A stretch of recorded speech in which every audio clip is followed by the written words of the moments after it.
Thank you, Chloe. Thank you very much, and it's an honor to be here. Congrats to GenZero for this great event and for an anniversary, celebrating the first year of operation. If this is what 1 year looks like, I'm scared to think what the 10th year anniversary is going to look like, but all very exciting. And I think the key thing that I think about when I think about companies like GenZero is that they're the type of business that we need to address climate change successfully. And I think that, you know, as I think about the day yesterday, there was a lot of really interesting sessions, but one stood out for me, which I thought was interesting. And it was the one where Ashley Chan and Greg Fisher talked about measuring impact and how difficult it is and how new we are to it. And I think it took a lot of intellectual maturity to bring that to the table and to admit and to be humble enough to say, you know, we're trying to figure this out. We don't yet have all the answers, but we're trying to understand how you measure the very important impact that all of our activities generate when it comes to really delivering action on climate change. And of course, in the standards world that I've inhabited for the last 15 years, this is all we do. It's all about measuring the impact. And sometimes it feels like we're trying to change the wheels on the bus as it's hurtling down the road. And it's not just any road. It's a road that's steep, and we're moving fast to a climate disaster if we don't change course. And it's also full of obstacles and challenges and diversions that we need to be mindful of. But you know, one of the things that I've started to kind of appreciate is that in addition to all of the detailed challenges that we face as we move ahead, there's really kind of a change of paradigm that we're still trying to grapple with. And I think about it in the context of, I used to think about it in the context of we're going from the Kyoto Protocol mechanism to the Paris Agreement model. And talking to my friend Radha Kupali yesterday, she reminded me that, you know, one of the things that we're seeing now is really just an outcome of kind of the end of the Cold War, the collapse of the Iron Curtain. And it really, you know, at the time, as I think back to that time, I think we all thought that we were going to be kind of ruled by technocrats who knew what to do and everything was going to be good. And the Kyoto Protocol, in many ways, was an outcome of that, I think, that it was a top-down approach. All, you know, developed countries had their initial targets. All the developing countries would follow suit.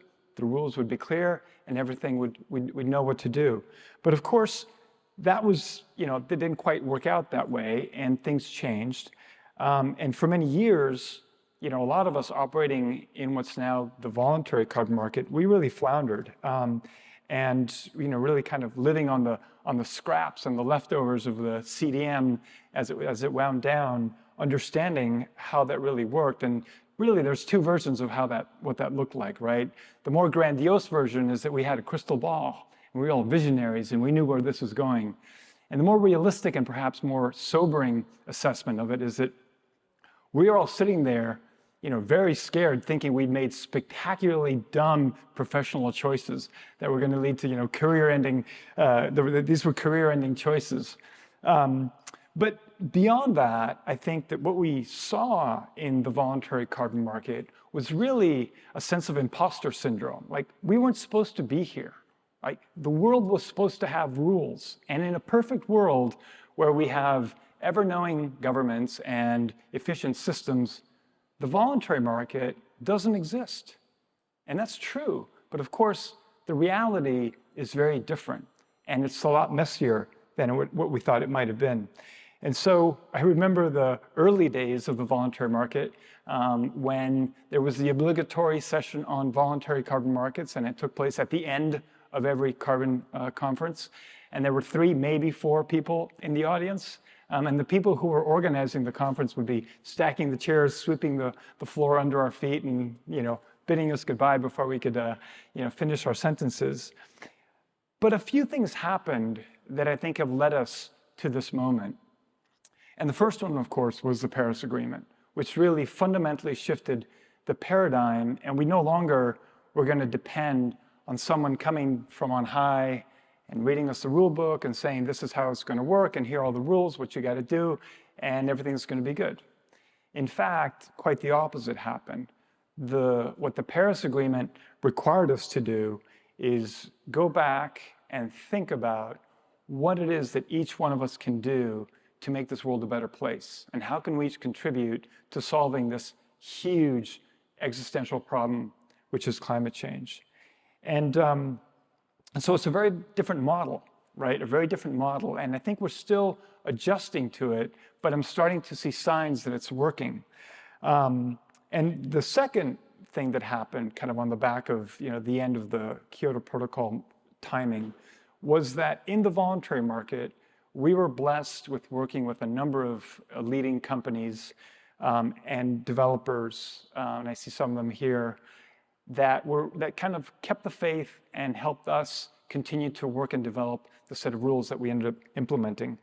And I think that there have been a number of accomplishments in the voluntary carbon market, but I think two in particular are worth highlighting.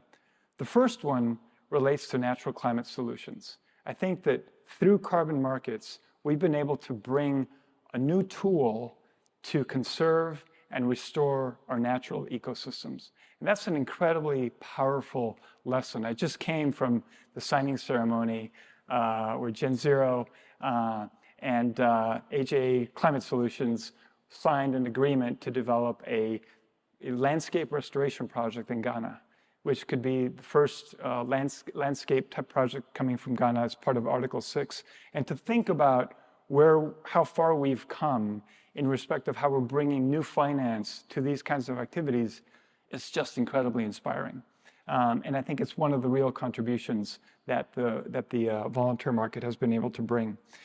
And the other one is that, I think we've in many ways pioneered a new development model where we're bringing finance to solving local issues related to how people live in and with the forest. And the reality is that, you can't just build a fence around a forest or an area and tell people to stay out. And what these projects are, especially when we're thinking about natural climate solutions, that these are fundamentally at core development projects.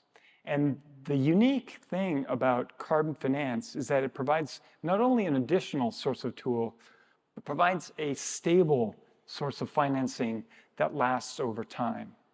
I worked at a development agency. It was great, but when governments change, the priorities shift. And that was kind of a reality of how that worked. Even in the philanthropic world, I think we see challenges because there's a constant need to get the recipients off the benefits or off the grant money. But carbon, just by its simple design, is long-lived. These projects last decades.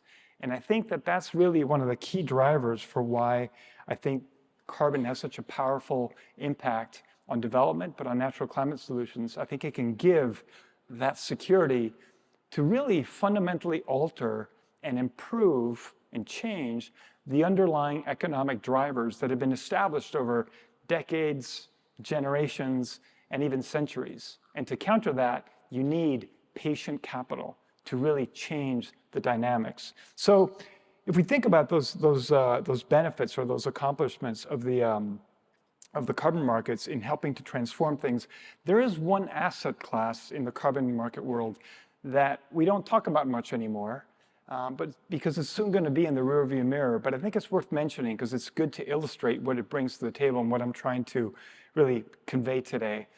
And that's the renewable energy sector. And I was looking at the data the other day about in China and India. If you look at the penetration of wind and solar, it was pretty flat through 2005. And then, boom, it goes through the roof. And of course, that coincides with the implementation of the Kyoto Protocol and the CDM. And that was a fantastic contribution that was able to bring to the table. And I think, one of the key drivers that helped transform those sectors. And now, in many spaces, certainly at Verra, where I work, we no longer credit new renewable energy activities because we think they've kind of graduated, if you will, from carbon finance. And that's a fantastic thing to have accomplished. And I think one thing that I think the market needs to embrace and to think about, because in the end of the day, carbon is great. It can help transform sectors, but we shouldn't depend on carbon forever. We should use it as a transformative tool to help drive the changes we need, and then be able to create the environment and the business environment to invest in these activities long-term that don't necessarily require carbon finance. And if we think about where the carbon markets are today, I do think that they're at an inflection point. We've got the Integrity Council for Voluntary Carbon Markets, which is designed to help establish a threshold level of performance to understand what's good. And I think that's going to be a really useful exercise to figure out, what can you really trust in the market? And then you've got the VCMI, the Voluntary Carbon Markets Integrity Initiative, which is designed around establishing what are the kinds of claims that companies can make when they're on a decarbonization path and are using carbon credits. And I think these two are going to fundamentally alter how the foundation for the voluntary carbon market, and I think it'll be really beneficial. But if there were one critique that I would have for the market, is that right now, kind of in the build-up to it, it's very transactional. There's a lot of excitement on volumes and scaling, and that's great. But I think in order for the carbon markets to really have an impact on the world, we need to be thinking about them more as a transformational tool. So it can help transform the local economies or the particular sectors and the incentives, and help to create the value proposition that in the end of the day, shareholders need to see in order to make investments, long-term investments in activities. And so I want to leave you with a story that I just encountered earlier this week. I was in Jakarta, and it was very inspiring. I met a young man whose family has a forest concession, and it's palm oil forest concession. And this young man, he's different than my generation, much more aware about the environment. And he decided that he did not want to complete the conversion of the forest concession into a palm oil plantation. There was still a section of the concession that was still intact rainforest with about 30 to 40 orangutans living in it. And he said, no, we can't do this. We can't lose this forest. Of course, to the horror of his family and his mother-in-law, who thought he was making a very bad economic decision. But he persevered, and he looked around, and he's found carbon. And he's now going to preserve that patch of forest and use carbon finance to create a business model that's different that would have happened. Now, the other good news is that his mother-in-law is now all excited about this and supportive of his actions. But this was not easy. But this is the kind of change that we need to see. And yesterday in his remarks, Nat Cohane mentioned that he thinks that the Paris Agreement is healthy and doing well.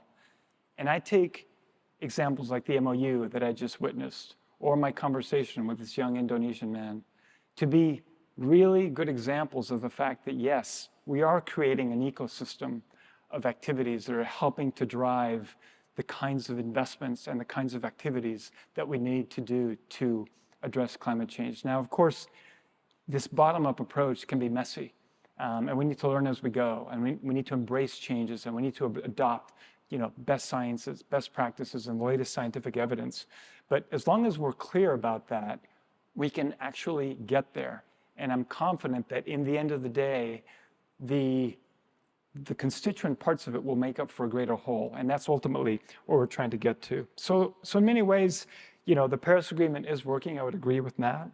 And the challenge now is to make sure that we can use this moment and this market to enable the kinds of transitions and the transformations that we need in order to create the business models for the future and the kinds of business models that will enable companies like GenZero to be successful. So thank you very much. It's been an honor to be here, and I look forward to the rest of the day. Thank you.